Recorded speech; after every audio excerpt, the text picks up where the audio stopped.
You know what's the absolute worst? Watching movies. You expect me to just sit there for 2 hours and look at something without doing anything? How am I supposed to enjoy something if I can't even smell Adam Sandler's farts? In an attempt to make the movie-going experience more enticing, and of course to sell more tickets, there have been many efforts at introducing one-time gimmicks for select movies throughout the years. And I don't mean stuff like IMAX, which is more a type of cinema, which I actually learned recently I've never experienced because they don't have any where I live, and all I hear from Americans all the time is how great they are, so thanks guys. That being said, I am going to be very liberal with my use of the word gimmick throughout this video, so just keep that in mind. Many things that I think would have originally been considered gimmicks have now become a widespread part of the film industry, like Toy Story being an entirely computer-generated film, paving the way for that to be the only type of animated movie Hollywood would make for the rest of time.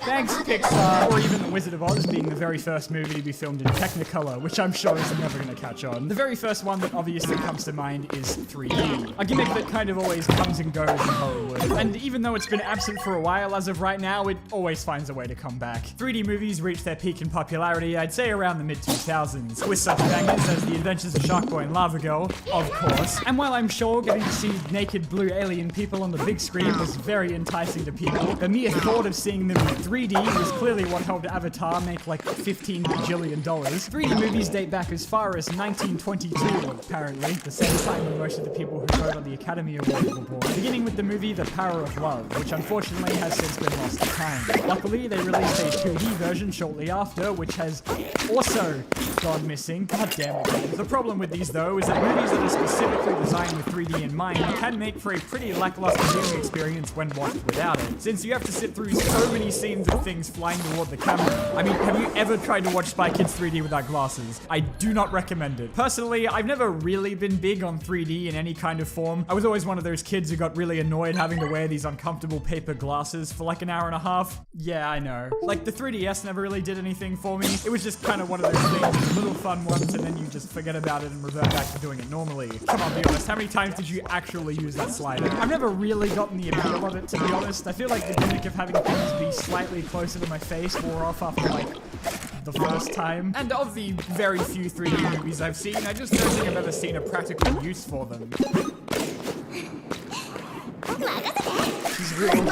She's actually real. With that being said, I haven't actually experienced a 3D movie since I was like 11. And I was very keen to refresh my memory for this video, but cinemas just aren't showing them at the moment. I never thought that would be a problem for me, but here we are. Of course, the natural step from there is 4D, which introduces even more interactivity like vibrating chairs and fans. Though these tend to be less widespread since you need a specially designed cinema for them to work. Aside from in theme parks, you mostly find these at carnivals or in arcades, where they'll just make up some kind of dimension to make it sound impressive. You are now entering 7D. I remember being taken to see Spy Kids 4D in cinemas once, what I owe my grandparents an apology. And you were given these scratch and sniff cards called an aromascope, where it told you at certain points in the movie to use in order to smell what was happening on screen. And because this is a Spy Kids movie we're talking about, I can't say I'm surprised to find out that 3 out of 8 of them were poop and snot related. There was this 4D Shrek film I got to see at Universal Studios once, where like you actually got to feel Shrek's snot covering your face. It was just a great experience. In order to talk about movie gimmicks when they were at their most abundantly popular, we're gonna have to go back a bit. Generally, gimmicks from back in the day were more concerned with how they could involve an audience in the movie, and there are just so many attempts at this. The movie The Horrors of the Black Museum had Hypno Vista, where they played a short segment of a hypnotist attempting to entrance the audience before the movie started to try and make them more afraid. Whether or not this actually worked is debatable, but it definitely did from a financial perspective. Terror in the Haunted House had Psychorama, which involved them flashing scary JPEGs during the movie to try and make audiences uneasy. I look up that narrow, dusty stairway. Earthquake implemented in cinemas what they called Sense Around, which supposedly let audiences experience what felt like an actual earthquake, and it's really nice to listen to, only for them to immediately retire it because it kept damaging theaters. Homicidal interrupted itself near the end to give the audience a fright break, where they were given the option to walk out and get a refund if they were too scared to keep watching, which I'm sure sounded like a great idea on paper until everyone started getting refunds. Their solution was to add an extra condition to this deal, where people who wanted the refund had to stand in what they called the coward's corner, which, okay, is pretty funny. The 1973 movie Wicked Wicked introduced duo vision, which was basically a form of split screen where one section showed the victim's perspective and the other the killer, just in case understanding a movie's plot is not your thing. My personal favorite out of all the ones I read is The House on the Haunted Hill, that had a special pulley system built into every cinema where it screened so that a skeleton would pop out at random moments so you could look at him go! The strange marketing gimmicks that have been used to advertise movies throughout history are an entirely different topic I don't want to get into because we'll be here forever, but I did want to mention the movie Macabre, that promised an $1,000 insurance policy for anyone that died of fright while watching it. And as hilarious as this sounds, they actually specify that it didn't apply to anyone with any pre-existing medical conditions or anyone that committed suicide, just in case it actually happened. What am I supposed to do with this now? Hitchcock's Psycho boasted a no late admissions policy where they wouldn't let anyone to the cinema after the movie had started, because I learned while reading about these that apparently walking into a cinema halfway through a movie was quite common back then. What kind of sick monster? And now back to today. Oh god, the color! Nowadays I'd say gimmicks are a lot more about making a movie stand out and offering a unique standalone experience. And sadly they just don't give them stupid names anymore. Gemini Man was filmed at a higher frame rate so it could be presented at select cinemas at 120 frames per second, which reportedly was actually pretty cool, whereas I just got to watch it on Netflix at a normal frame rate like a commoner. The 2015 movie Hardcore Henry is filmed entirely in first person and to make it look more like a video game, it's honestly pretty impressive how they were able to... I've talked about these next two before, but may as well mention them anyway. Unfriended, which I'm sure we're all quite familiar with on this channel, takes place entirely on a Skype call, where it was filmed with each actor recording on a computer in separate rooms. And in 2020, during the COVID pandemic, when no one was allowed to go outside, thank God we're all done with that now, right? The movie Host was filmed and coordinated entirely through a Zoom call where each actor was responsible for their own makeup, lighting, and stunts. Yeah, what did you do during lockdown, huh? Films like 1917 and Birdman are edited to give the illusion of being one long take. Since, you know, coordinating and filming for an hour and a half straight would be near impossible, I would know. Except for Time Code from 2000, which decided to take both this and the duo vision idea from the 70s and do it on steroids, with 4 continuous takes, all playing at the same time, following different characters and subplots that would intersect at select moments. And this movie is nuts because all at once you get these guys during the board meeting and a girl going for a walk along the street and then these two going at it in the corner, with gimmicks sort of phasing themselves out of cinemas for the most part. It's been left to streaming services to try out their own experiments. Netflix has been trying their hand with interactive movies, with ones where you can destroy Bear Grylls' intestines and drop him down a waterfall, or just straight up play Minecraft story mode. But their most notable one, of course, was Black Mirror's Bandersnatch, a unique and ambitious way of seeing how badly an audience is able to fuck up someone's life with as few decisions as possible. Periodically throughout, prompts appear on screen waiting for you to choose what happens next, which transition incredibly smoothly into the next scene. Although I do find it very funny how with the first choice they have to preemptively remind you to pick up your remote, as if this concept of pressing a button is too difficult for anyone to understand. While Bandersnatch is far from the first interactive movie, it's probably the only one that lets you fight your therapist to the death,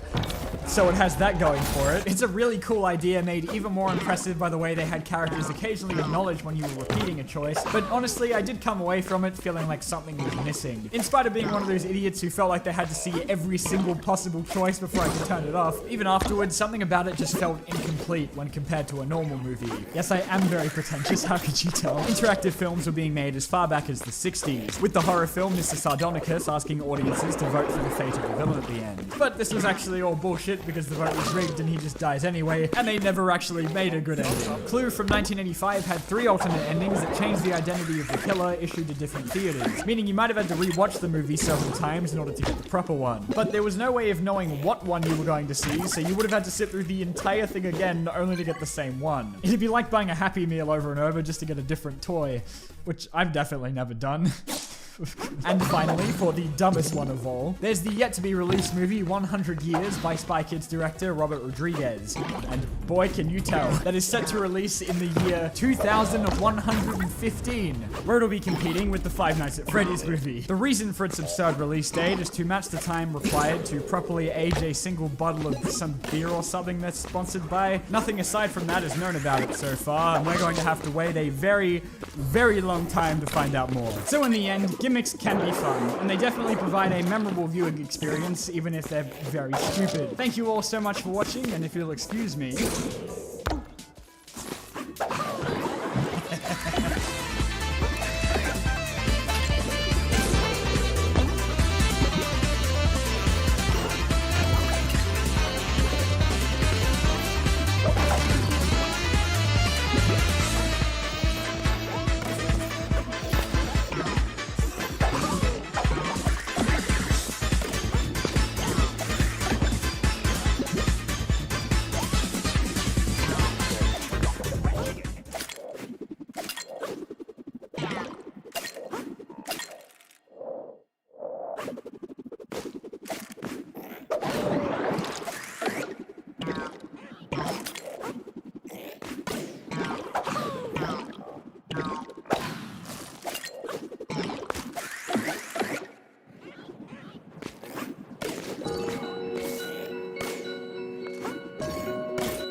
Hey guy, welcome back to the mid-2000s. Please comment down below if you're currently watching this video on your Zoom. So I want to take a little trip down memory lane today and reminisce about two of my favorite childhood movies, High School Musical and Camp Rock. These movies were very much a part of my formative years as a growing man-child, so I want to revisit them to see if they actually hold up or if they're hot garbage. Now, High School Musical is a classic. I know that there's a ton of YouTube videos of people talking about this already, so I'm not gonna sit here and like explain the plot to you. If you don't know the plot of High School Musical, you probably haven't read the title yet. It's pretty much that. Well, technically, I guess they don't actually perform a musical, they just audition for one. Maybe it should have been called High School Audition, but I'll let it slide. So at the beginning of the movie, they're in like Alaska or maybe the North Pole, and the two main characters meet because they're forced into karaoke. Totally normal situation, nothing to see here, except for what's on TV. The TVs at this party are playing footage of the party. Who set this up? Who set up a live stream that's being shown to the people in it? And who's filming it? I don't see any cameramen. So is it the movie's cameramen? They're supposed to be filming the movie. I know it's a weird thing to focus on, but I notice this every time I watch this movie. I don't want to be the school's freaky genius girl again. I don't want to be smart and beautiful. I want to be stupid and ugly. One of my favorite things in movies is watching the extras in the background of walking hallway shots, because someone will always look at the camera every time. There's a couple of these shots in this movie. What is the girl in orange doing here in the back? She sort of just walks into the corner and stops. The whole team's hitting the gym during free period. What do you want to have as fun? Dude, you know what? Does anyone know what the musical in this movie is actually supposed to be about? It's called Twinkletown. Twinkletown? And the only other thing we know about it is the 3 songs that they sing from it, but the songs have nothing in common, so I have no idea what the plot is. What the heck are those two doing in a tree? Also, I've always been confused by the timing of the movie. So they come back from winter break and have the championship basketball game coming up in 2 weeks. So we're supposed to believe that they played through the entire regular season, maybe some playoff games, to get to the point where they determine who's in the championship. Then they go on a 2-week winter break, have another 2 weeks before the game even takes place. Why such a long gap? I almost wonder if the championship game is the only basketball game they play all year, because it's a game between East High School and West High School. So they've got to be the only 2 high schools in the area, right? Maybe they just play one basketball game every year and the winner gets a trophy. Dad, I'm not There's talking. gonna be college scouts at our game next week, Troy. You know what a scholarship is worth these days? Wait, hold on. Scouts are gonna be at the game? Well, you gotta play your best then. You know how much college basketball teams are gonna be drooling over the prospects of a 5'8" white kid from Albuquerque. Kid, she's not a problem. She's just a girl. But you're not just a guy, Troy. You're my guy. There's a feeling I'm reminded of whenever I think back to this movie, Zoe 101, and even Ned's Declassified to an extent. School envy. I went to the most boring high school in the world. Meanwhile, these kids are living in dorms on some beachside resort. East High School has a private rooftop garden and apparently every extracurricular activity you could possibly imagine. There are so many things going on in this school that the climax of the movie is based on the premise that there are 3 major events happening simultaneously. I don't think 3 things happened in my school the entire time I was there. Can we all agree that this song is by far the worst part of the entire movie? It's a boring song that sounds like it's being sung by 2 different people. Looking from the outside. Also, I love that her belt is not even holding up her pants, it's wrapped around them. All right, good to go. I like at the end when they hack into this beaker to get it to heat up. Yeah, I think that's how computers work. But it buys them enough time to get to the audition, along with every single person who's ever gone to the school. There are a few things I still really like about this movie. I like that the final song is teased throughout the movie, so when it finally happens, there's sort of been this anticipation for it. It's a big payoff. I may have been a 13-year-old boy when I first saw this movie, but I definitely got goosebumps. And overall, I think this movie holds up pretty well. I'll say it. Yes, I know the story is very cliche. The whole idea that, wait, you can do more than one thing? Did you ever think maybe I could be both? You want to sing and play basketball? But there's no time. But you know what? It's a wholesome enough lesson for a movie made for kids that you shouldn't put people into a box just because of the way they look. I also really enjoy the choreography of everything, not just when they're singing and dancing, but there's scenes where like you can tell the characters have deliberate movements, the camera moves with them. It feels like you're watching a musical even when there's not music. This all culminates in one shot at the end that's over a minute long. There's no cuts. It's each character taking turns sort of weaving back and forth, saying their final lines to each other. And there's like 200 people in the background that could have easily messed this up. I'm sure they had to do a bunch of takes. To me, this is really impressive filmmaking. I'm at a point in my life where I've seen movies with much more impressive filmmaking, but for what it is, they could have easily gone down a lazier route, so I appreciate the extra effort. Although it is kind of lost because of how dumb the end of this shot is. Gosh, I got this big old ball here, and I just don't know what to do with it. Well, I could help you out there, ma'am. Have you considered tossing it into the basket? Wow, thank you, sir. And then all the lessons from the movie come together in one final song that I definitely tried to learn the dance to, but only got about this far. It's kind of funny how life comes full circle sometimes. The message of the iconic song at the end is now being used by every single brand in the world in their commercials. We here at Mustard know that things are pretty crazy right now, but you're not alone, and you can still give us your money. Now, on paper, Camp Rock and High School Musical seem like very similar movies, but there is one key difference that I noticed, which is that this movie is absolute garbage. That doesn't mean I didn't like it at the time, because I most certainly did. I really liked the Jonas Brothers. I liked one of the songs so much that I bought it on iTunes, even though I only had about $9 to my name. That's the song. You think? But the combination of overacting and weird writing choices make it pretty hard to enjoy this movie as an adult. Check me out. Cool. Also, the reason it's becoming relevant again is because it's so bad that people on TikTok are pointing out how bad some of the scenes are.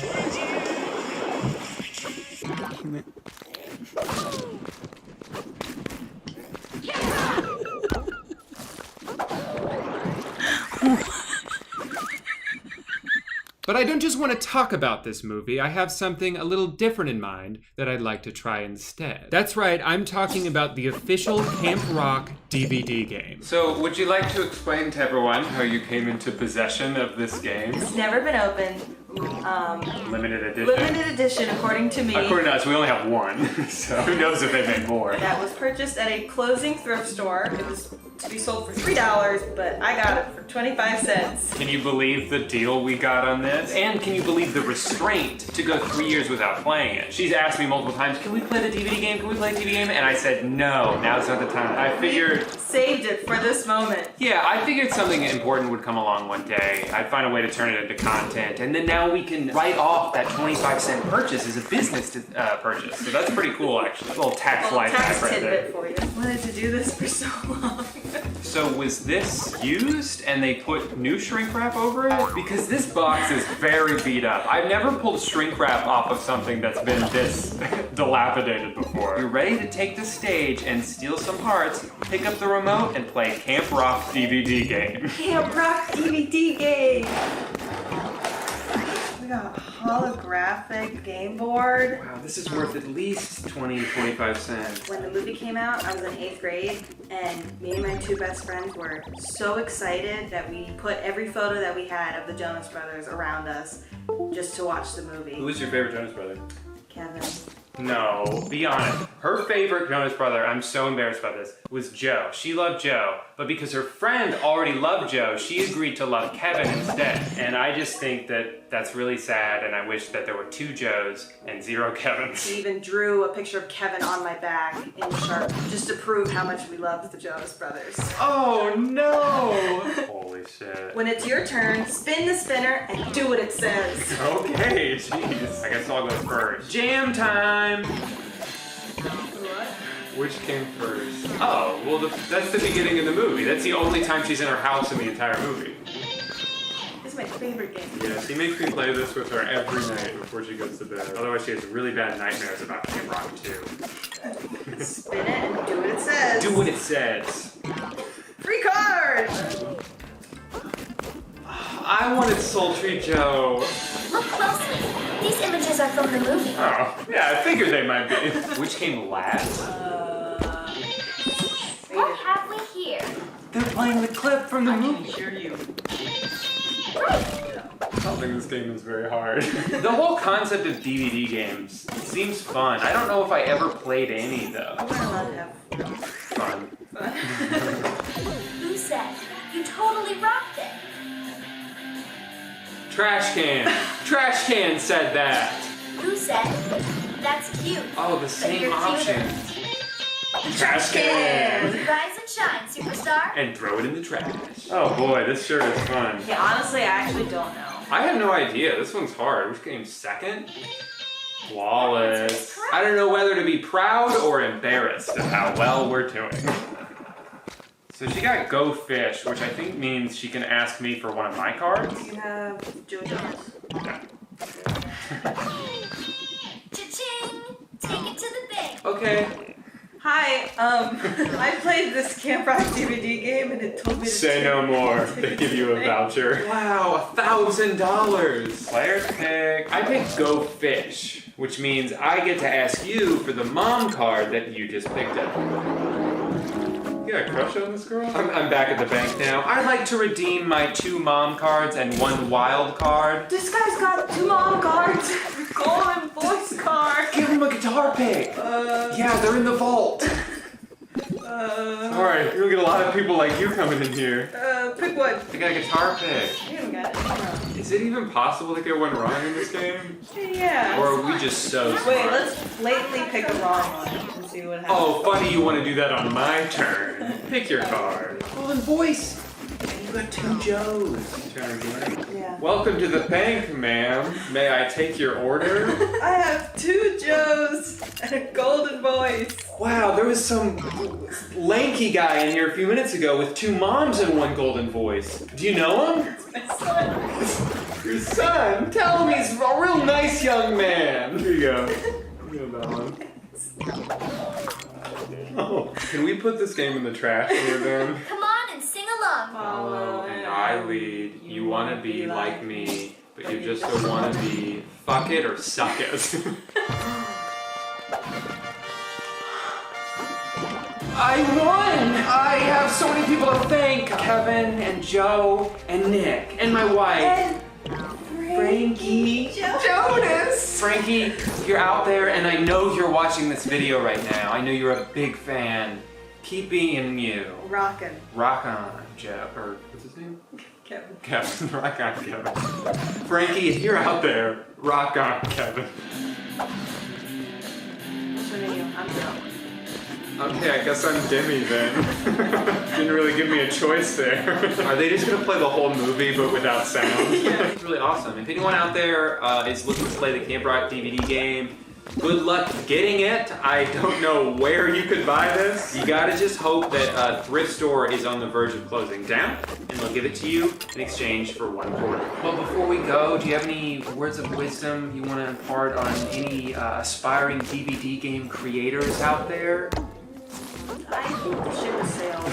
Create a DVD game. Yeah, sorry, aspiring DVD game creators. It's too late.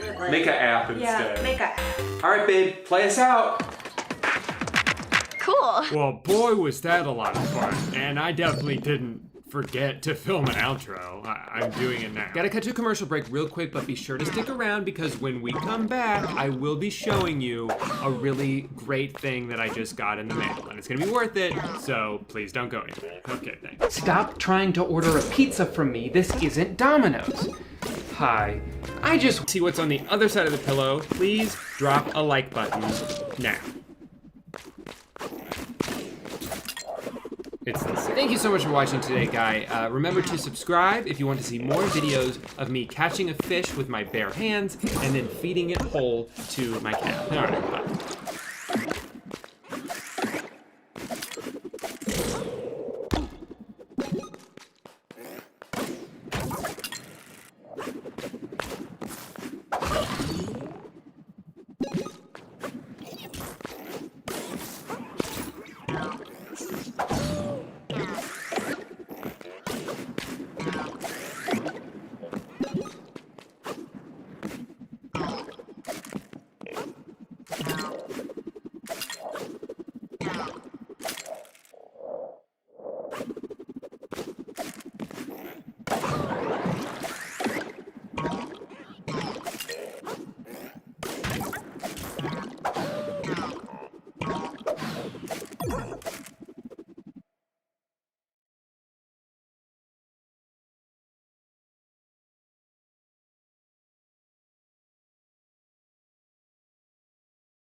town review.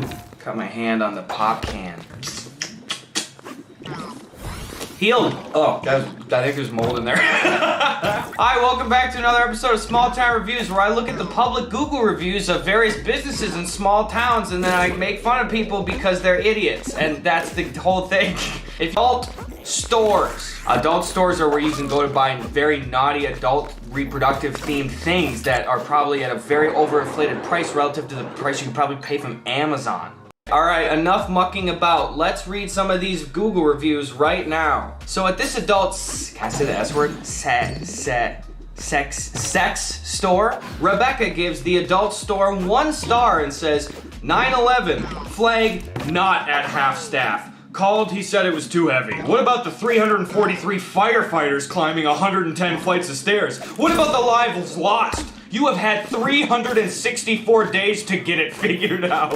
Why? Rebecca, why are you dying on this hill, guy? Get over it. Here's a glowing review from Tandy that says 5 stars, if I had more time. I don't really know what that means, Tandy. I'm sorry, we're all mortal on this planet, okay? Get used to it. VoltDot says 4 stars. I like buying my toy for my kids here. Recommended. I don't like this situation. That's not good. Pedro, unfortunately, only gave this adult store 1 star and said, I bought a great vibrator for use. I recommend size African. Pedro. Luis actually seemed to be happy with his purchase and gave this place 5 stars. And said this place is very helpful. Wife very happy with her new dildos. Luis keeps you going. He keeps that pace going, you know? Melinda, another pleased customer here, says 5 stars. No squids. Melinda, little gente stuff. You know, hey, whatever you gotta do. Whatever you gotta do, Melinda. I ain't gonna judge it. That's actually Melinda Gates. I didn't censor this name. Weird. Bill? So my main man, Jay, gives this next place 4 stars and says, love the amount of meat to choose from. You don't have to call it that. Please never do that again. Carol, who is the name of every church lady in my town, says 5 stars. For a Mormon town, it's great. There you go, Carol. Jason says 5 stars. Love sniffing around. Oh, that's a pungent. It hung in the air. I get a fan going in here. I don't think you're supposed to just go smelling stuff there, guy. You can touch, but you cannot smell. John, a local guide, mind you, so this guy knows exactly what he's thinking all the time, says 5 stars. Great toys, girls, and videos. And the arcade is worth the drive. They should name it Dildo World. I think that's actually in Anaheim, right next to the Angels Stadium, if I'm not mistaken. Elizabeth, unfortunately, Elizabeth was a little bit chuffed, and she only gave this adult store 1 star. And she said, warning message to parents, please don't take your children here. It has adult products in it. Like, what did you think? It's on the sign. It's on the sign. Are you blind, lady? Judy, and I censored her name, but I assume that this is Dame Judi Dench here. Let's just go in it with the assumption, says 1 star. Never did care for this place. I don't go there. But here's the best part. The owner comes back in and gives the most, I don't know if it's intentional or if it's inadvertent, but the best fucking burn ever, and says, sorry you don't find things you like at our store, Judy. Most of your family shops here on occasion. Maybe come with them, as we always get new things. Have a nice day. What? I need to know more backstory. Dame Judy, hit me up on the DM. Be warned, folks, this one is a bit of a novel, and it's from our local author, Matthew here, who unfortunately was pretty peeved because he gave this place 1 star. Let's see what he has to say. Went in there, the owner, I think his name was Jackass, was talking to a woman with her children standing next to her about how he had sex toys that this woman should look at before she leaves. He literally tells the woman in front of her children, why doesn't mama go back and take a look for sex toys? Did I say that he did this while her children were standing next to her? Guy? Huh? Then he proceeds to say that, oh, what? Mama does not openly talk about sex in front of her children? I could not believe this guy was saying this. The woman told her children to go out to the car. She proceeded to tell him that he was way out of line and that she will never step foot in such a place again. So she left. I gotta interrupt you, Matthew. She's at a sex store with her kids in there. Did she not know the risks? So she left, and I told the man that he was the biggest jackass that I have come in contact with in many, many years. I proceeded to tell him that his brain is the size of a peanut and that he must, surely eat his own feces. Okay. He did not seem to mind my comments. He just stood there and grinned. I think he hears this a lot. lot from people. This man is a true blue idiot. Why this place is still in business is nothing short of amazing. Matthew, you absolute fucking maniac. Go buy your products online. It's 10 times cheaper, you weirdo McGee. Terry gives this next store 2 stars and says this store is actually a pretty cool place. Got a wide variety of stuff for sale. However, the owner is a dick. Pushy sales tactics, talking down to customers. Oh, and not to mention, he is a sex offender. I don't like this store, Terry. I want to go home. Stormy feeling right down the middle of the 3-star review and says they push a certain political agenda. You're at the sex store, Stormy. Yeah, I don't even know what to tell you. Wait, is this Stormy Daniels? So I usually censor the names on these, but I had to leave this one blank. It's from Jane Fonda. I hope it's the real Jane Fonda. Because she says 1 star. While the service was impeccable and the products were acceptable, the place reeked of urine so badly that my eyes watered. Oh, Jane, you American treasure. Chester, a local guide, says 2 stars. They should be more discreet. You're in a sex store, Chester. What do you want the dongs to be covered, guy? Aubrey, again, I'm assuming Aubrey Plaza, with a 1-star review that says, wish I could rate lower. Awful customer service. And the old chick who looks like she's never been late. It's rude as hell. Audrey, don't bring her into this shit. This next one's one of my favorites, and it has a photo accompanying it. It's from a local guide named Cinny. And Cinny says 1 star. It smelled like potent fungus. And then included this picture under the review. I don't know. What the fuck? Okay, Minion ass. Do they sell that in store? Would you guys buy a Minion fuck doll? Let me know in the don't tell me in the comments. Please keep them clean. My main man Juan over here leaving 4 stars and says, I'm gonna head over there around noon. Any females wanna meet up? What the fuck are you doing? There are easier way to pick up women. Also, if you just call them females anonymously online, they're not really gonna flock to you here, Juan. Candace is just being straightforward and I love her honesty. 5 stars. I need a vibrator really bad. Mine broke. I mean, what else is there to say about that? Trimmed all the fat. Love you, Candace. Ryan unfortunately did not have a very good experience and said 1 star. The women working is a total butthole. Is this a 6th grader? I went in to go buy like some goddamn like horny goat weed or something. So Lee, I assume it's Lee Pace from The Hobbit and stuff, says 5 stars. They are very nice people. I'm wondering when they going to open back up to the public again. I need to get some poppers ASAP. By the way, this sex store that I'm looking at, and I never tell the actual locations, but I looked in the reviews and like a third of them at least were like, yeah, this is a great spot to go get some poppers, dude.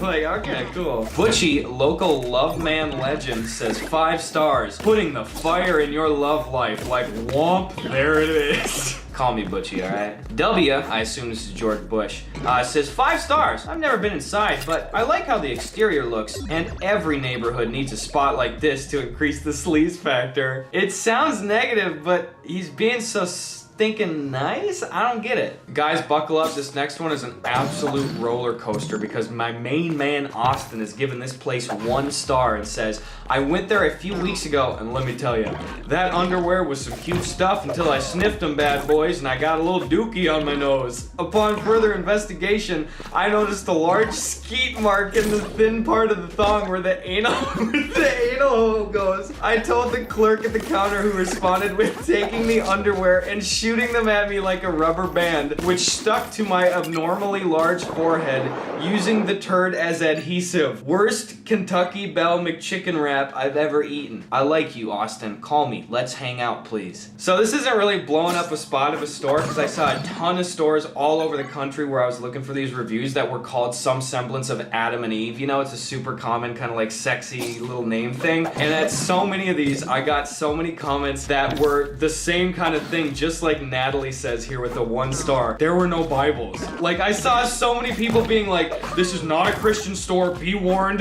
Do not go in here. I love it. Nope, said 5 stars. My zone is very pleasure. Thank you, nice lady. This is what I say every time I just get done having sex. My zone is very pleasure. Thank you, nice lady. Wait, never mind. Wait, never mind. This is what I say whenever I have sex. 5 stars. So freaking win. Epic sex. Here's a little local drama, a little scuttlebutt that you should be aware of. Donna gives 1 star to this local sex establishment and says, only because my husband likes to run off and go here alone. Aw, Donna, what the heck? I'm sorry. And last but not least, boys, we got a 1 star review from Dusty who says, I was not informed that the butt plugs were used.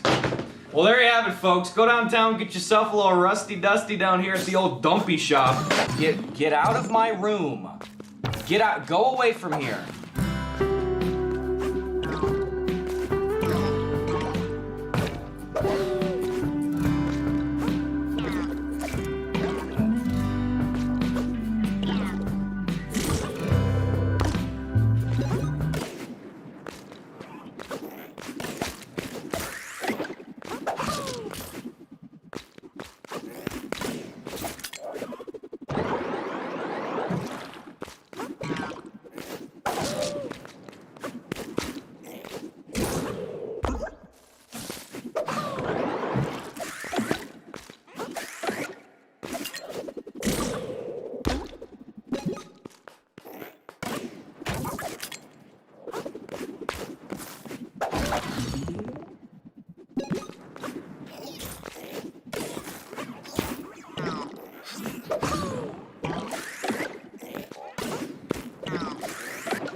Oh, this is too much.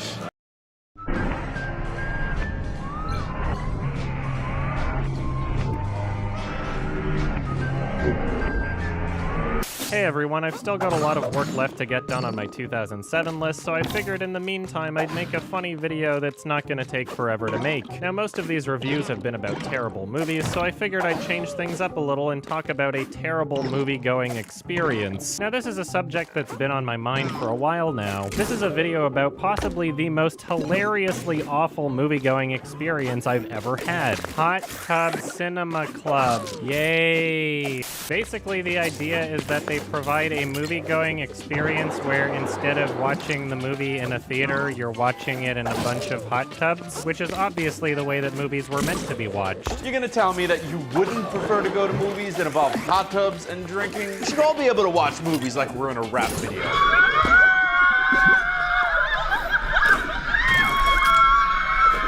Geez, I wonder what David Lynch would have to say about this. Get real. Suffice it to say, this isn't really the ideal setting to be watching any movie that you would actually care about. And to their credit, I don't really think they were marketing themselves in that way. This is more of a party where you can just pretend you're watching a movie and get really drunk and eat soggy popcorn with normies. We're not really watching the film, but we don't even know what film it is. What is the film? Does it matter what the film is? Now, hot tub cinema has been around for a while. They started in Australia and have done quite a few events in London and New York. But last year, they decided to bring the magical experience of hot tub cinema to Vancouver, Canada. And this was heavily promoted by several different Vancouver-based news organizations. And really, why not? They've clearly had success with their business, and a lot of people seem to really enjoy it. They even managed to host a special advanced screening for spring breakers with Harmony Korine. The hot tub cinema, some crazy shit I've never heard of before, but what the fuck? Is this for real? The event advertised that each hot tub would seat 5 people, so if you wanted an entire hot tub to yourself without risking interacting with people you don't know, then you'd have to buy 5 tickets. So I planned to go to the event with 4 other friends. Now unfortunately, none of the films on the list included Hot Tub Time Machine. I mean, come on. So we bought tickets to the Anchorman screening, and we were told that it would be held in a mystery location. Some months passed and we were still eagerly awaiting to figure out where we're even supposed to be going, and about a day or two before the actual screening, we get an email giving us the location. Now, this entire time, we were pretty much expecting it would be out in a park or on a rooftop somewhere. I mean, just look at this promotional image. This is the image that they sent out to all these news organizations to promote their event. It looks pretty nice. It looks nice enough to potentially persuade a lot of people into buying tickets. It's a big open setting. Each hot tub has plenty of room. Seems like it could be a really fun experience. We get some food in the area before the event, and I wind up heading to the hot tub place early so we can get the best spot. And when I show up, I realize that it's not exactly as advertised. The space that they got was essentially just a venue that was primarily used for hosting private parties and events, and I kind of get the impression that they didn't even have this place lined up until after they'd sold their tickets, because these hot tubs were packed pretty fucking tight into this area. They were pressed up as much as possible against the wall, and there wasn't really any room to walk around them. When they sold the tickets, they advertised that you could order drinks from your hot tub and they would be brought to you, but it quickly became pretty apparent that that would not be possible with this setup. It seems as though the limited space of the venue meant that the hot tub size would also have to be seriously downgraded. Remember those spacious-looking hot tubs in the photo they sent out to promote their event? Well, it turns out that your hot tub party is gonna turn into a cuddle party instead. Cuddle party! Get close. Here's what my hot tub looked like without me inside, so I'm sure you can imagine how comfortable of a movie-watching experience it was with all 5 of us in there. And keep in mind, I'm a big guy. Are you? Hilariously enough, even with the downgrades, they weren't able to fit every hot tub in this room, so they stuck a few hot tubs in a room off to the side with their own smaller TV hooked up to the same system. Single TV, little lonely spot for people who want to be alone, I guess. Kind of defeats the whole point of attending this event, doesn't it? Pretty glad I showed up early so we could get a better spot than that. The change rooms they had advertised were actually just regular washrooms. Just wanted to document, they advertised changing rooms. This is the changing room, just a regular men's washroom. Pretty fucking funny.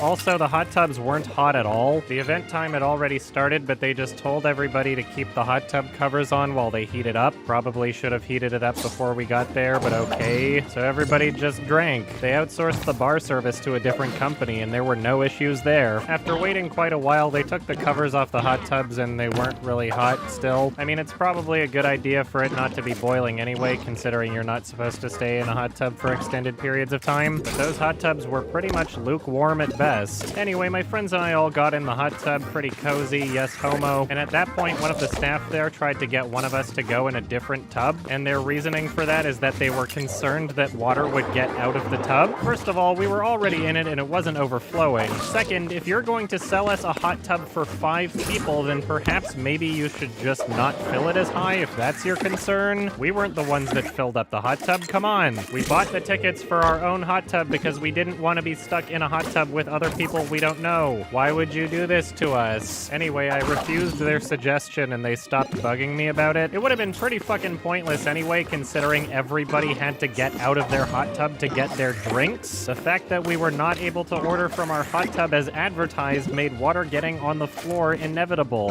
Why would you host this in a venue where you're concerned about water getting on the floor? The movie hadn't even started and it was already quite the shit show. As we waited for things to get rolling, it just turned into a room of loud, screaming, drunk people. And then when they tried starting the movie, there was no sound. Hot tub party, hot tub movie party, no sound. No sound. What the fuck? So the projector was playing a Will Ferrell comedy movie completely silent, and our hot tub had the perfect view to see the event staff hopelessly fumbling around with the computer trying to get things to work. Still, no audio. No audio still. What scene is this? No audio. No audio. Lots of drunk people. Great. Eventually, I suggested to them that they should try restarting the computer, and they completely ignored my advice for the next 20 minutes. I told them to restart the computer. They have not done that. Oh, here we are. Yeah, there we are.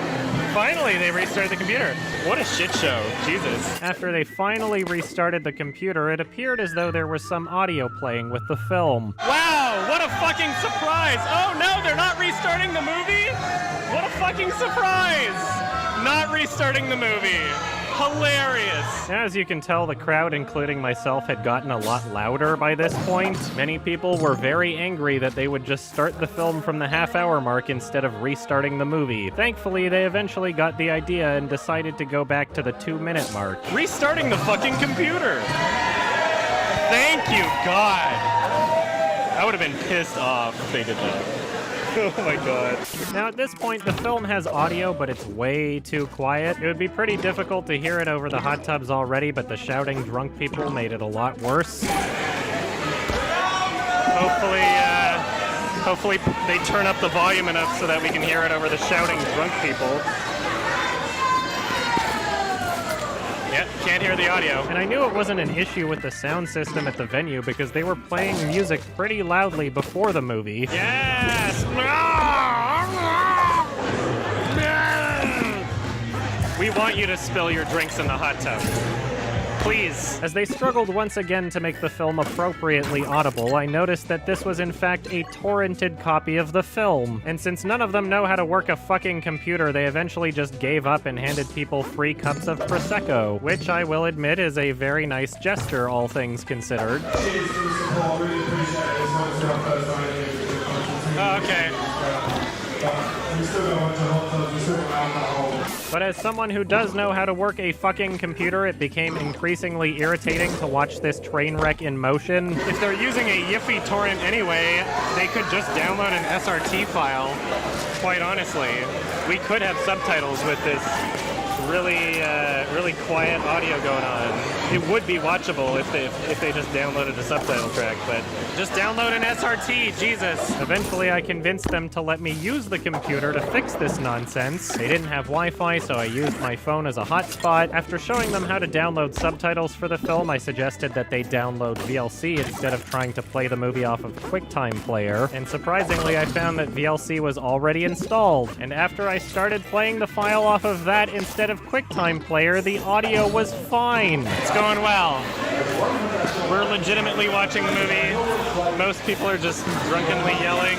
It's pretty funny. Some people left a long time ago, but I fixed it. I saved the fucking day. You should have just let me do this from the beginning instead of being shut down for an hour while you accomplished nothing. Even after I recorded this video, I went back to the computer and turned it up some more. Needless to say, the event staff were very thankful, and credit where credit is due, I got free drinks for the rest of the night. Eventually, I realized that the movie was not the most interesting thing going on in this room, so I spent the second half of this film at the bar chatting with the event organizer instead. He seemed to think I was some sort of computer genius after fixing the audio. I asked him why he was using a clearly torrented copy of the film for this event, and his actual excuse was that they could not find a copy of Anchorman in time for the event. Remember that tickets were sold months before this, so it's pretty ridiculous to claim that you are unable to find one of the most popular comedies of the past 15 years. You'd think that any legitimate business would have this shit figured out beforehand, but then again, this is the same business that planned a hot tub movie watching event at a venue where they were worried about getting water on the floor. I wound up talking to the bartender and he had some things to say as well, like how there was plenty of time earlier in the day to test the film out and see if it works, but they just decided not to do it. All things considered, I'm not sure these were people who set up an event with the intention of scamming their customers. It seems like they're just people who had no fucking idea what they were doing. They just operated their business very irresponsibly. I mean, they've only ever gotten good press before this video, so it seems as though they've operated just fine in other cities. But either way, you probably shouldn't be selling tickets to an event before you've even figured out if you can accommodate everything you've promised. Is that not an unreasonable statement to make? They obviously felt bad that things didn't go exactly as planned. I got free drinks, I still had fun, although that might only be because I'm the type of person that actually enjoys watching a good shit show. I don't know if anybody got a refund, but there were quite a few people that left before I was allowed to fix the movie. By the time the film ended and people got out of their hot tubs, there was water everywhere, which seemed pretty fucking inevitable the way this was set up. And once we went outside, we realized the true extent of just how poorly planned this whole event was. Oh no! Where's this water coming from? Oh no! Oh no, what has happened here? What the fuck? Oh my god! Look at the inside of the glass. Oh no, oh no, oh no! Small towels! Why would they pick this as a venue? Why would they do this? Oh no! They're having 5 more nights at this exact location. This is too much of a shit show. This is way too much for me to handle. Holy fuck. Oh, this is too much. This is too much. What the fuck is this shit? It's okay. What the fuck? It's okay though, because they talked to an electrician. This is hilarious. They talked to an electrician, so it's all okay. Did they say that? Yes. They said that. When did they say that? When we were talking, we were looking like, oh my god, this water, and she's like, it's okay, we talked to an electrician. It's alright. Oh, I'm sure they did. And I'm sure it's alright. The damage is done! The damage is done! You know what? We tried. We tried! My god, was this ever quite the experience. Like I said, it's likely that the only time that this event has been this much of a disaster is when they came to Vancouver. I don't really want to trash their entire business based on one poorly thought out expedition. Anyway, I just wanted to share this with you guys because it was a pretty ridiculous and hilarious movie-going experience. Stay tuned for the 2007 list coming whenever that's finished. Thanks for watching. Bye-bye.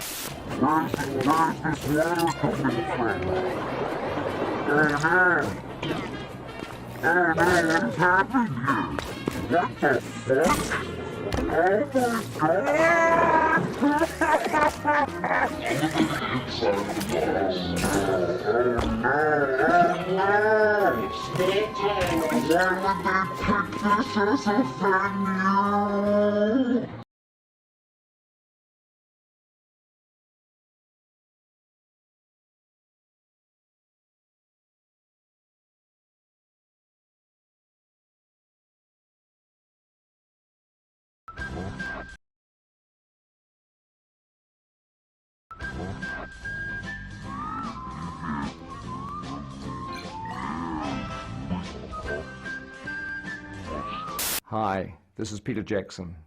I hope you enjoy this exclusive review from my movie The Lovely Bones here on Not productive. .com. The lovely Bones is more of a boring mess than Sonic 06. Who the fuck wants to do this? I want to run real fast and fucking smash into shit, not dance around a fucking town talking to people. And people were decently excited to see a new Peter Jackson movie after he directed Lord of the Rings. We already know he does a pretty good job turning a book into a movie, so what the fuck happened?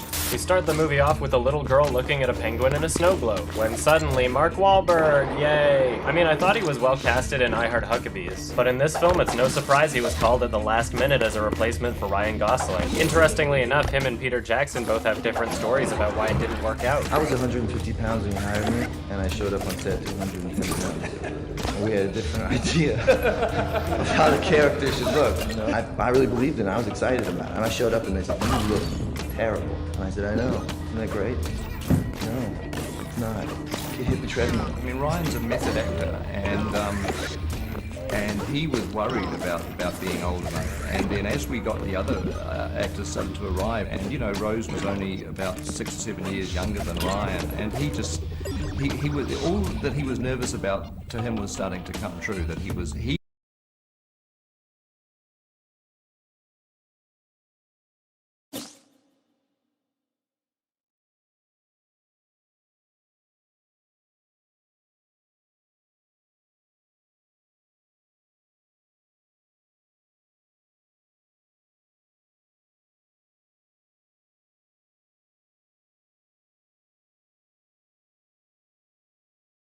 Welcome back to my Diary of a Wimpy Kid-a-thon, where today we're going to be looking at the final 2 movies in the series, Dog Days and The Long Haul, one of which is considerably more favored than the other. I've been super excited to check out Dog Days ever since I made the first video because I am dying to see more Roderick. This time we're just going to get straight into it because there's really not that much for me to introduce this time around. I mean, I kind of did it all last time, so instead I thought I would read you a bit of my do-it-yourself book, which I apparently filled in when I was like 10 or something. Have you ever been bitten by a person?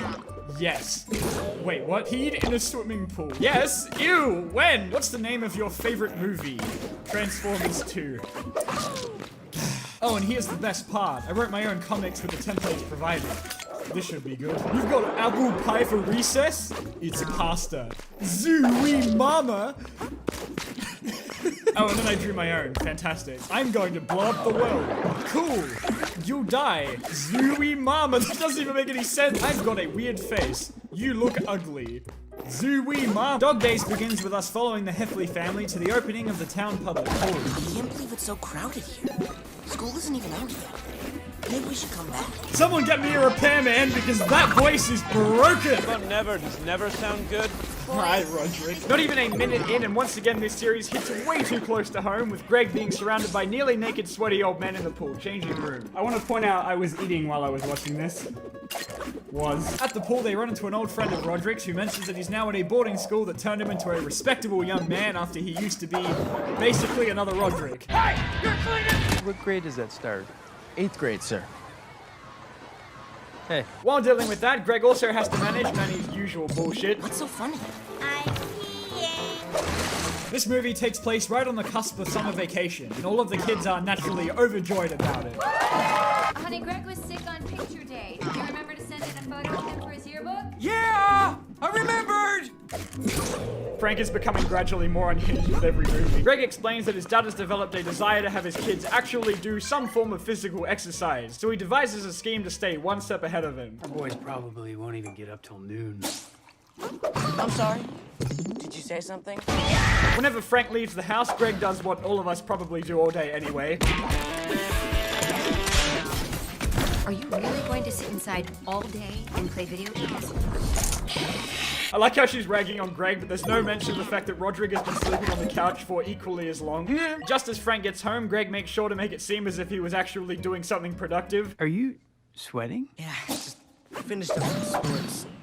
Playing. He almost gets away with it until Frank uses the TV, because somehow Greg forgot to turn off the damn console, so all of that was for nothing. Okay, that's it. No more video games for the rest of the summer. Well, you can't do that. Oh, yeah, I can. I will. I am. Frank, I'm unplugging. Frank, stop. Hey, how about then, no video games and no television for the rest of the summer? Does that make you laugh out loud? Holy shit, he's absolutely losing it. Ha! Guess who's the laugher now? Me! I'm the laughingest laugher that ever laughed! Hello, police? I'm feeling really threatened by the mental state of the movie character. What movie? Diary of a Wimpy Kid, Dog Day. Hello? Go to the basement to work on my battle diorama. Susan, being the only remaining sane parent of the family, encourages Frank to actually spend some time with his kids instead of just taking away everything that they love and care about. You always complain that your father never spent enough time with you when you were young. Be the father you wish your father had been. Yeah, I'm getting choked up over here. Honestly, it'd be really cute to see the two of them having fun together. Rise and shine! Okay, never mind, this was a bad idea. Frank takes Greg fishing, and that goes about as well as you may expect. Think about getting back. And that was the whole fishing trip. It only gets worse the next day. He takes Greg to a Civil War reenactment, which goes about as well as... No! No, we need the elements of rock! Yeah, I think you got the idea by now. Rowley then invites Greg to a country club he's a part of, and you'll never guess who they run into there. Oh my god, what a coincidence! When Frank gets home, he's excited to tell Greg that he signed him up to an internship at his work, where... So to get out of it, Greg lies about getting a job at the country club. Our son got himself a job! Making a hell of a gamble here, Greg. At a party, Frank speaks to a neighbor who suggests he should get a dog for his kids to teach them about responsibility, and oh wow, that didn't take much convincing. Roderick's the first one in the family to catch on to the fact that Greg isn't actually employed because nothing gets past his immense intellect. You know, I think I'll speak to Dad about my suspicions. You can do whatever you want. I will. He agrees not to tell their dad as long as Greg can get him into the country club so he can flirt with Holly's older sister, Heather. Hello, Governor. Top of the crop to you. Rowley is understandably not too thrilled about the news. What's Roderick doing here? I got invaded. You got a problem? No. After spotting Heather on lifeguard duty, Roderick tries drowning himself so that she'll rescue him. But since she's not even paying attention, his savior is instead some random guy. Who are you? I don't even know you. What? Greg's then invited on a trip with Rowley and his family, which I can only assume will result in some form of trauma for everyone involved.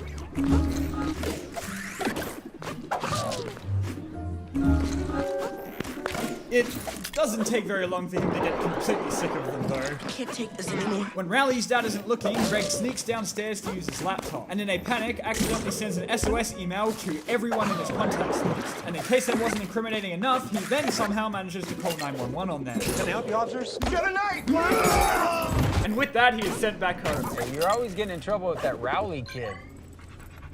I'm starting to think he's a bad influence. The next day, Greg has to sneak into the country club since Rowley said he wasn't going. Hey, Riley.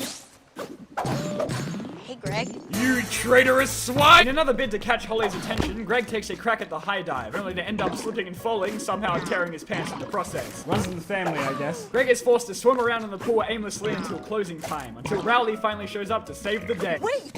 I need help! Okay, until this random guy shows up to save the day. Once he finally retrieves his shorts, it's only now that Greg remembers he left Roderick in the trash this entire time. Roderick? Heather mentions the DJ for a Sweet 16 party cancelled on her, and wait, are you telling me that she's meant to be 16? And Greg suggests Loaded Diaper to fill in because he's an absolute bro like that. Yeah. Loaded diaper.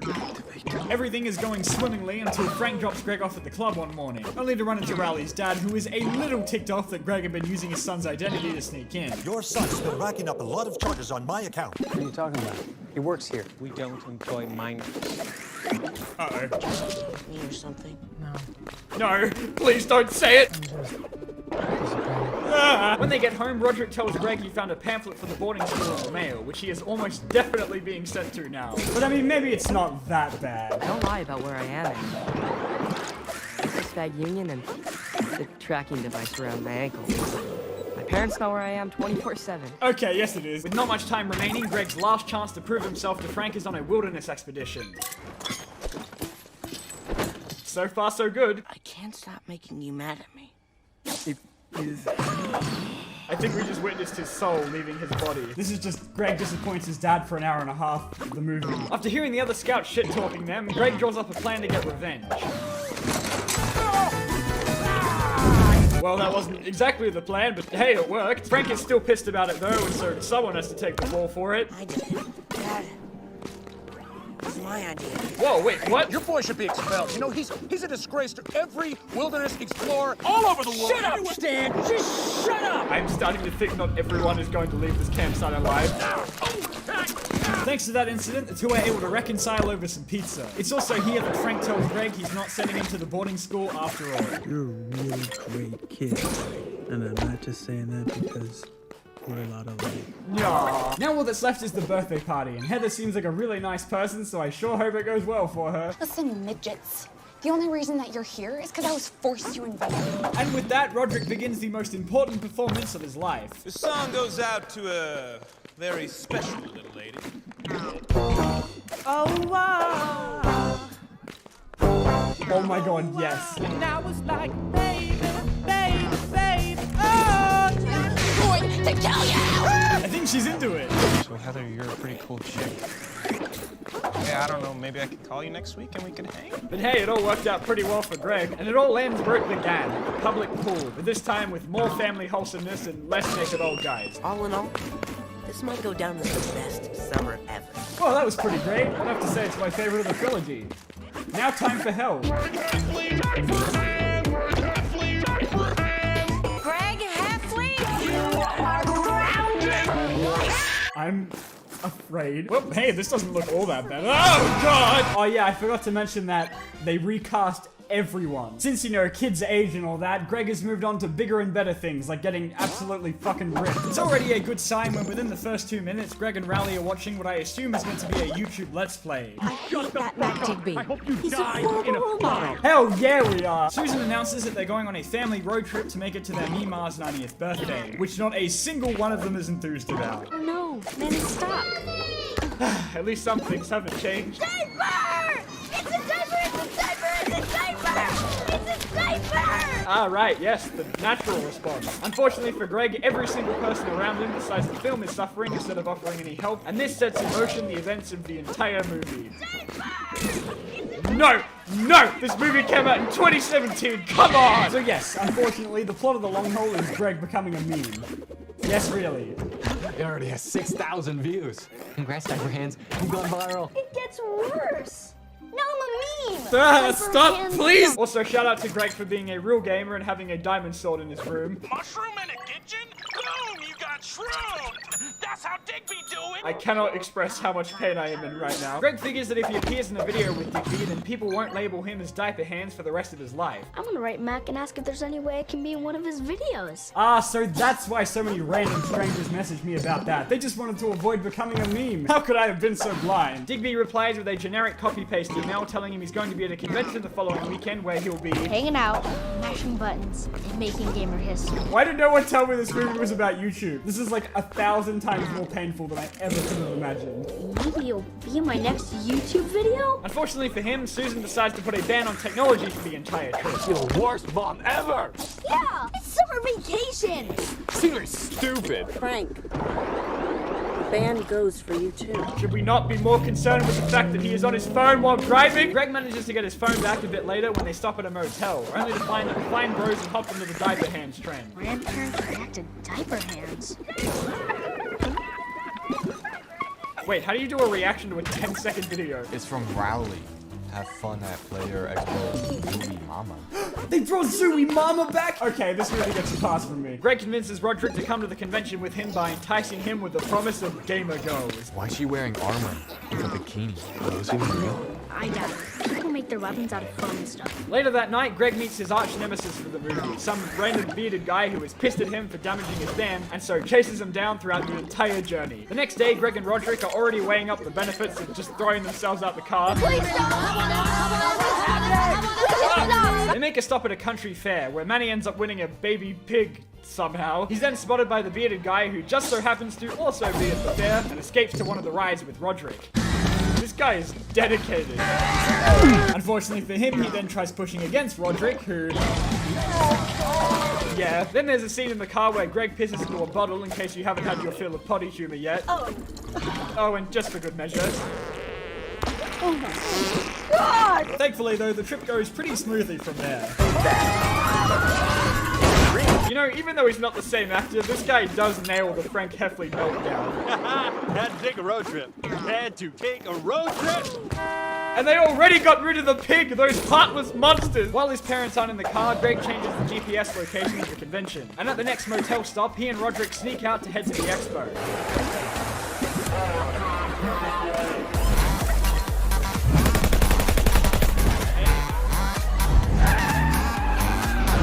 This is incredible. Unfortunately for us, Greg does end up finding Mac Digby. That's how Digby do it. Yeah. He has an idea for Roderick to film him while he's up on stage so he can post it on YouTube. Dude, none of the security want to do anything here?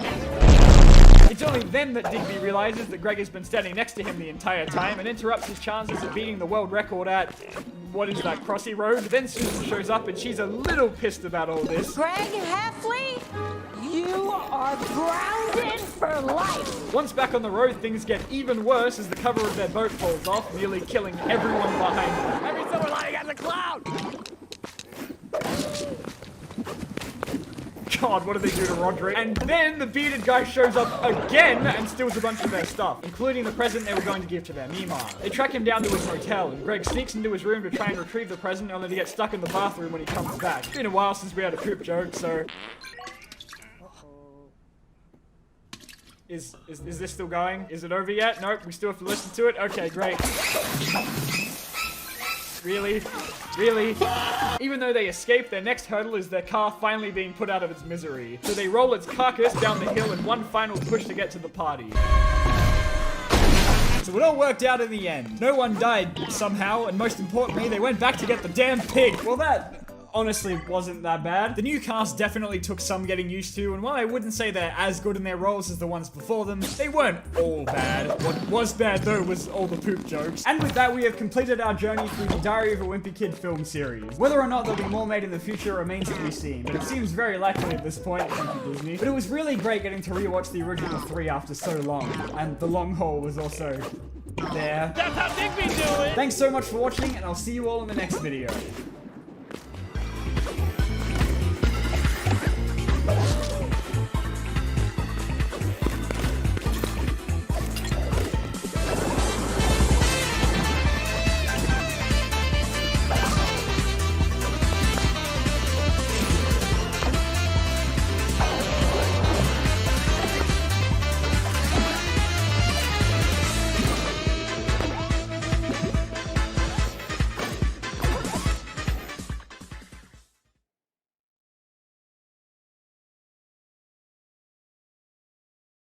I think it goes without saying that movies can be pretty expensive, especially considering that on occasion, studios will invest the equivalent of a small country into these things. And with that comes the desire to ensure that what they've put so much money into is actually going to be a success. And so many studios have overstepped their creative boundaries when it comes to dictating what goes into the final product. I can't imagine how frustrating it must be to want to bring your own vision of something to life, only to have a bunch of crusty old people standing in the corner and yelling at you about what you can and can't do. This is the whole reason that director's cuts exist in the first place, because they actually have to advertise a version of the film that hasn't been tainted by out-of-touch studio executives telling other people how to do their job. Like, shouldn't the movie be the director's cut? And in light of recent news, I thought it might be fun to have a look at all of the other times that studios have forced their way into screwing up all kinds of films, both ones that ended up as successes anyway, and ones where their interference proved to be fatal. Studio meddling has resulted in some of the most despised films across the years, so much so that there's just too many to choose from. But I think it'd be fun if we started with... Many movies have been significantly changed for the worse because studios think that audiences are complete idiots. And yeah, they may have a point, but come on. Blade Runner, for example, had a hell of a time when it came to studio interference, mainly because of the constant disagreements between Ridley Scott and the studio. Believing the film to just be too confusing for anyone below the age of 5, Warner Bros. Insisted that narration be added by Harrison Ford to basically explain the entire plot of the movie, which in theory was supposed to make it less confusing to viewers, but only served to over-explain the whole thing. Harrison Ford, as you can imagine, was not too keen on this idea, and so decided that he was going to do it with the same level of enthusiasm that I did my school assignments. They don't advertise for killers in a newspaper. That was my profession. Ex-cop. Ex-Blade. And they used it anyway. The original ending was also changed because of its ambiguity, actually making for a thought-provoking conclusion that doesn't answer all of the questions it raises. So instead, an incredibly out-of-place scene was added where they just drive off into the sunset, which makes absolutely no sense in the wider context of the movie. As you can imagine, upon its initial release, Blade Runner wasn't too popular with critics at the time due to the inconsistent tone. And man, I wonder who was at fault for that. Ever since, there's been like a million different versions of the movie released trying to rectify the mistakes of the theatrical cut, which definitely makes it fun when trying to decide what version you're supposed to watch. Jesus Christ. The important ones, though, are the director's cut from 1992 and the final cut from 2007. In spite of its name, though, the director's cut truthfully didn't have a lot of involvement from Ridley Scott, aside from him just kind of approving it. This version removed the awful studio-mandated happy ending, instead just cutting to credits immediately after turning the entire movie on its head, with the hilarious voiceover narration now sadly not included. But that sadly meant that we missed out on more of this. Replicants weren't supposed to have feelings. God, I hate my life. It wasn't until 15 years later that the final cut was released, where Ridley Scott was finally given creative control over it, and so added back in all of the removed scenes while keeping the ending from the director's cut intact, all to become what people now consider the definitive version of Blade Runner. The exact same thing happened to the film Dark City a decade later, where opening narration was added in post to the theatrical version that literally spoils the entire plot of the movie in the opening, all because the studio felt it would be too confusing for audiences to have to actually. City's a movie about a dying race called the Strangers, who come to Earth to learn about humanity in order to save themselves, all of which is information you aren't supposed to find out until near the end of the movie. But the studio decided that it would be far better for you to know all of this within the first 10 seconds. They were a race as old as time itself. They had mastered the ultimate technology, the ability to alter physical reality by will alone. Dude, come on! So instead of getting to be dropped into this mysterious and nonsensical world and gradually receiving clues along with the protagonist to find out what's really going on, you instead are just made aware right from the get-go and then have to watch as the main character catches up to what you already know. Wow, that's so much more fun. Thanks, guys. And once again, an extended director's cut was later released that removes this awful studio edition, which is again considered to be the much better version of the movie, leaving the intro instead entirely silent, as it fucking should be. Can you guys just leave, like, something to the imagination, please? John Carpenter's The Thing almost suffered the same fate with its incredible ambiguous ending, whereby an alternate version saw MacReady being rescued at the film's climax with a blood test later revealing that he wasn't infected, which is incredibly boring, and yet another where Childs was removed from the climax entirely, leaving only MacReady by his lonesome before the credits rolled, which was the ending they nearly went with at the studio's request until they eventually decided at the last minute that the original conclusion was in fact the best one, since it kept the audience guessing right until the very end, much to the distaste of studio executives who like having everything answered for them. Why don't we just wait here for a little while? Okay. And while we're on the topic of The Thing, let's talk about The Thing. The 2011 one. Here's The Thing. Originally, this prequel, disguised as a sequel that wasn't a reboot, relied entirely on practical effects for its creature, just like in the original film, and was pretty much fully completed with these effects intact. But then someone up at Universal was just too afraid that a modern big budget movie that didn't have PS1 looking CGI would make it stand out too much. So the entire movie was redone with this fucking awful looking CGI, which just, how anyone thought this looked better than this is just, I don't... Curse you, Universal! Allegedly, they were worried that going practical would make it look too much like an 80s movie, which is the dumbest excuse I have ever heard, considering the effects from the 1980 version are leagues above this shit. I can't imagine putting in all this work to make the effects look this fantastic, only to then have it never see the light of day and be completely covered up by something infinitely worse that is the sole reason most people hate the movie now. I know for a fact that the original horrible Sonic design was a studio decision, who apparently knew it would be controversial, to put it very lightly, but felt it would be eventually accepted. So how'd that one turn out for you guys? Superhero films get it especially rough nowadays when it comes to studio stepping in. 2015's Fantastic Four is now infamous for being one of the most disastrous movies to come out in recent times, both before and after its production, the result of constant arguing from the director, Josh Trank, and 20th Century Fox. Originally, Trank intended for the film to lean more into a body horror angle, something that quite obviously would have posed quite a risk for a well-known superhero brand. Some of this can be seen left intact in the final film, most notably the scenes of them first discovering their powers. Allegedly, right from the beginning, Trank didn't have a great deal of creative freedom, with Fox demanding high-profile actors being selected for the roles. And then even after the movie was finished, they were so dissatisfied that they stepped in themselves to heavily alter the movie. In this case, though, it may not have been entirely Fox's fault, as the details of what actually happened with this film are pretty sketchy and unclear. But it was said that Trank himself wasn't exactly on his best behavior while making it.